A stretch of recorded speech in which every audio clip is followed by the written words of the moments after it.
மனம் திரும்புகிற ஒரு பாவி நிமித்தம் பரலோகத்தில் மிகுந்த சந்தோஷம் உண்டாகும் என்று சொன்ன இயேசு கிறிஸ்துவின் நாமத்தில் வாழ்த்துக்கள். அவர் இந்த பூமியில் வாழ்ந்த நாட்களிலே அவர் ஒரு உவமையை அவர்களுக்கு கற்றுக் கொடுத்தார். அதிலே ஒரு மனுஷனுக்கு 2 குமாரர்கள் இருந்தார்கள். அவர்களில் இளையவன் தகப்பனை நோக்கி, தகப்பனே, ஆஸ்திகளில் எனக்கு வரும் பங்கை எனக்கு தர வேண்டும் என்றான். அந்தபடி அவன் அவர்களுக்கு தன் ஆஸ்தியை பங்கிட்டு கொடுத்தான். சில நாளைகளுக்கு பின்பு அந்த இளைய மகன் எல்லாவற்றையும் சேர்த்து கொண்டு தூர தேசத்துக்கு புறப்பட்டு போய் அங்கே துன்மார்க்கமாய் ஜீவனம் பண்ணி தன் ஆஸ்தி எல்லாவற்றையும் அவன் அழித்து போட்டான்.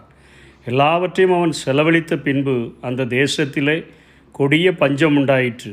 அப்பொழுது அவன் குறைவுபடத் தொடங்கி அந்த தேசத்து குடிகளிலே ஒருவனிடத்தில், ஒரு ஏழையான ஒரு குடியானவனிடத்தில் போய் அவன் ஒட்டி கொண்டான் என்று அங்கே இயேசு சொல்லுகிறார்.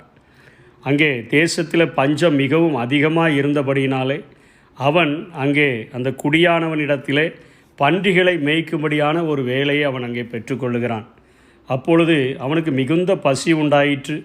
பன்றிகள் தின்கிற தவிட்டினாலே தன்னுடைய வயிற்றை நிரப்ப ஆசையாயிருந்தான். ஒருவனும் அதை அவனுக்கு கொடுக்கவில்லை என்பதை இயேசு சொல்லுகிறார். அந்த பன்றிகள் தின்கிற தவிடு கூட அவனுக்கு கிடைக்காத ஒரு நிலைமையில், அவ்வளவு பசியினால் கொடுமையான ஒரு வாழ்க்கை வாழ்ந்து கொண்டிருந்த அந்த மனிதனுக்கு, அந்த இளையவனுக்கு புத்தி தெளிந்த பொழுது அவன் தன்னுடைய இருதயத்தில் நினைக்கிறான், என்னுடைய தகப்பனுடைய கூலிக்காரர் எத்தனையோ பேருக்கு பூர்த்தியான சாப்பாடு இருக்கிறது, நானோ பசியினால் சாகிறனே என்று சொல்லி அவன் எழுந்து தன் தகப்பனிடத்திற்கு நான் போய், தகப்பனே, பரத்துக்கு விரோதமாகவும் உமக்கு முன்பாகவும் நான் பாவம் செய்தேன். இனிமேல் உம்முடைய குமாரன் என்று சொல்லப்படுகிறதற்கு நான் பாத்திரன் அல்ல. உம்முடைய கூலிக்காரனில் ஒருவனாக என்னை வைத்து கொள்ளும் என்பேன் என்று சொல்லி தனக்குள்ளாக ஒரு தீர்மானம் எடுத்துக்கொண்டு அவன் எழுந்து தகப்பனிடத்திற்கு வருகிறான். ஆனால் அந்த வயோதிப தகப்பன் அவன் தூரத்தில் வரும்பொழுதே அவனை கண்டு, அந்த தகப்பனை குறித்து எழுதியிருக்கிறது, மனதுருகி ஓடி அவன் கழுத்தை கட்டிக்கொண்டு அவனை முத்தம் செய்தான். அத்தனையாய் அழுக்காக, அத்தனையாய் பன்றிகளோடு கூட உருண்டு வந்த ஒரு மனிதனை, ஒரு மகனை அவன் பேசுகிறதற்கு முன்பாகவே, அவன் மன்னிப்பு கேட்பதற்கு முன்பாகவே, அவன் தீர்மானம் எடுத்த பொழுதே, அவன் வாயை திறப்பதற்கு முன்பாகவே, நான் உம்முடைய பாத்திரன் என்று தான் சொல்லுகிறான், உம்முடைய வேலைக்காரனில் என்னையில் ஒருவனாக வைத்து கொள்ளும் என்று சொல்லுகிறதற்கு முன்பாகவே அவனுடைய வாயை அடைத்து அவனுடைய அந்த அழுக்கான வஸ்திரத்தை களைந்து போட்டு ஒரு உயர்ந்த வஸ்திரத்தை அவனுக்கு கொடுத்து, அவனுடைய கைகளுக்கு முத்திர மோதிரத்தை அவனுக்கு அணிவித்து, அவன் கால்களுக்கு பாதரட்சை, அவனுக்கு செருப்பை அணிவித்து ஒரு பெரிய விருந்திற்கு அவன் ஆயத்தப்படுத்துகிறான். அதற்கப்புறம் சொல்லுகிறான், நாம் எல்லாரும் புசித்து சந்தோஷமாக இருக்க வேண்டும் என்று சொல்லி அவன் அங்கே கீத வாத்தியங்கள், நடன கழிப்புகள் எல்லாவற்றையும் அங்கே ஏற்படுத்தி ஒரு வார்த்தையை சொல்லுகிறான், என் மகன் மரித்தான், திரும்பவும் உயிர்த்தான் என்று சொல்லி, காணாமற் போனான், திரும்பவும் காணப்பட்டான் என்று இயேசு இங்கே ஒரு உவமையை சொல்லி கொடுக்கிறார். இது எதை காட்டுகிறது என்று சொன்னால், இந்த நாட்களில் இந்த உலகம் பன்றியை போல இருக்கக்கூடிய ஒரு உலகத்தில் அவைகளுக்கு கிடைக்கக்கூடிய சாப்பாடு என்பவைகள் இன்றைக்கு இருக்கக்கூடிய சிற்றின்பங்களை குறிக்கக்கூடியதாக இருக்கிறது. இன்றைக்கு அநேகருக்கு பன்றிகளிடத்திலிருந்து அவர்களுக்கு அந்த தவிடு, அந்த சிற்றின்பங்கள் கிடைக்கிறபடியினாலே பன்றிகளோடு கூட அவர்கள் உழண்டு கொண்டிருக்கிறார்கள். ஒருவேளை இந்த இளையவனுக்கு பன்றிகளுக்கு கிடைக்கக்கூடிய சாப்பாடு கிடைத்திருந்தால் அவன் நிச்சயமாக உடனே அவன் திரும்பி வர வேண்டும் என்று சொல்லி யோசித்திருக்க மாட்டான். இன்றைக்கு உலகத்தில் லாக்டவுன் என்கிற பெயரில் எல்லா களியாட்டங்களை நடத்துகிற எல்லா விதமான காரியங்களும், இன்றைக்கு போதை வஸ்துக்களை விற்கக்கூடிய எல்லா காரியங்களும் அநேக அந்த பல நாட்களாக அடைக்கப்பட்டிருக்கிற அந்த நாட்களில் ஆண்டவர் நமக்கு கொடுக்கிற இந்த வாய்ப்பை பயன்படுத்தி ஆண்டவருடைய சமூகத்தில் நாம் எழுந்து வரும்பொழுது அவர் நமக்கு மன்னிப்பை அருளக்கூடியவராக இருக்கிறார்.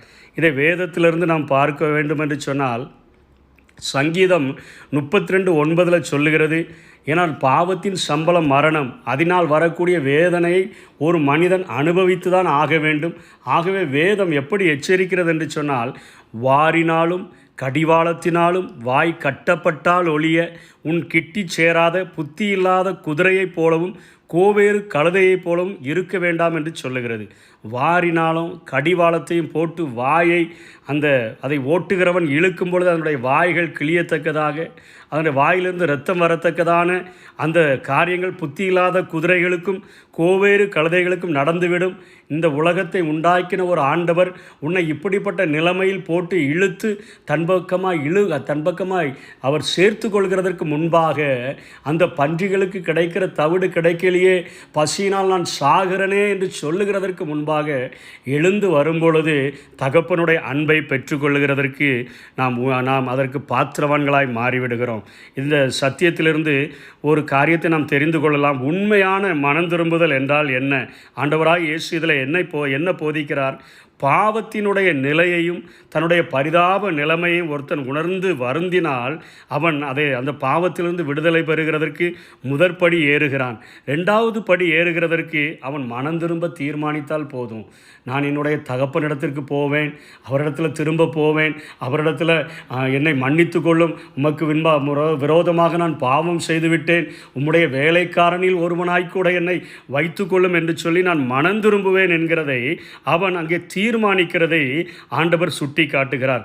3வது, அவன் தீர்மானித்து விட்டு அதே இடத்துல இருக்கவில்லை, அவன் அங்கேருந்து எழுந்து தகப்பனை நோக்கி நடந்து வருகிறதை பார்க்கிறோம். ஒரு மனம் திரும்புகிற ஒரு பரிதாப நிலையை அவன் மனம் திரும்புகிறதற்கு முன்பாக உணர்கிறான். அவன் மனதிலே ஒரு தீர்மானத்தை எடுக்கிறான். திரும்ப அவன் அதற்கான 3வது படி எழுந்து தகப்பனிடத்திற்கு கடந்து வருகிறான். 4வது, தாழ்மையுடன் தன்னுடைய தவறுகளை ஒத்துக்கொள்ளுகிறான். நான் உமக்கு விரோதமாகவும் நான் பரத்துக்கு விரோதமாகவும் நான் பாவம் செய்தேன் என்கிற நிலைமையை ஒத்துக்கொள்ளும் பொழுது அங்கே தேவனுடைய அன்பு ஒரு மடை திறந்த ஒரு வெள்ளம் போல ஓடி வருகிறதை பார்க்கிறோம். இந்த கதையிலிருந்து நாம் தெரிந்து கொள்ளுகிற காரியம், ஒவ்வொரு நாளும் அந்த பாதையை நோக்கி தன்னுடைய மகன் இன்றைக்காவது எழுந்து என் பக்கம் வந்துவிட மாட்டானா என்று சொல்லி தகப்பன் ஏங்கி இருந்ததை போல அவன் தூரத்தில் வருகிறதை கண்டு அவன் மேல் மனதுருகி ஓடி வயோதிப நாளில் ஓட முடியாத அந்த நாளிலும் அவன் ஓடி சென்று அத்தனை நாற்றமெடுத்த வஸ்திரத்தை உடுத்த மகனை தன்னோடு கூட கழுத்தை கட்டி கொண்டு அவனை முத்தம் செய்தான் என்று சொல்லுகிறார். இன்றைக்கும் ஆண்டவர் இப்படிப்பட்ட பன்றிகளின் தவிட்டினால் தன்னை திருப்தியாக்க நினைக்கிற மனிதர்கள் எழுந்து அவரிடத்தில் வரும்பொழுது, தகப்பனிடத்தில் நான் போவேன், அவருடைய ஆசீர்வாதத்தை பெற்றுக்கொள்வேன், அவரிடத்தில் பூர்த்தியான ஆசீர்வாதங்கள் உண்டு என்று எழும்பி வரும்பொழுது அவருடைய அன்பு இத்தனையாய் நம்மை நினைக்கக்கூடியதாக இருக்கிறது. திரும்ப அவர் என்ன ஆசீர்வாதங்களை எல்லாம் கொடுக்கிறார்? அழுக்கான கந்தை துணிக்கு பதிலாக அவனுக்கு உயர்ந்த ஆடை கொடுக்கப்படுகிறது. அவனுக்கு பன்றிகள் மேய்க்கிற குச்சை தூக்கிட்டு ஒருவேளை வந்திருக்கலாம், அந்த கைகளிலே அவர் மோதிரத்தை அணிவிக்கக்கூடியவராக இருக்கிறார். வெறுங்காலோடு கூட வந்திருக்கிறான், அவனுடைய கால்களுக்கு அவர் ஒரு காலணி செருப்பு அவர் மாட்டி வைக்கிறார். தவிடு கூட கிடைக்காம பசியினால் வயிறு ஒட்டி போய் நொந்து போய் வந்திருக்கிற அவனுக்கு ஒரு சிறப்பான ஒரு கொழுத்த விருந்தை அங்கே தகப்பன் ஆயத்தப்படுத்துகிறார்.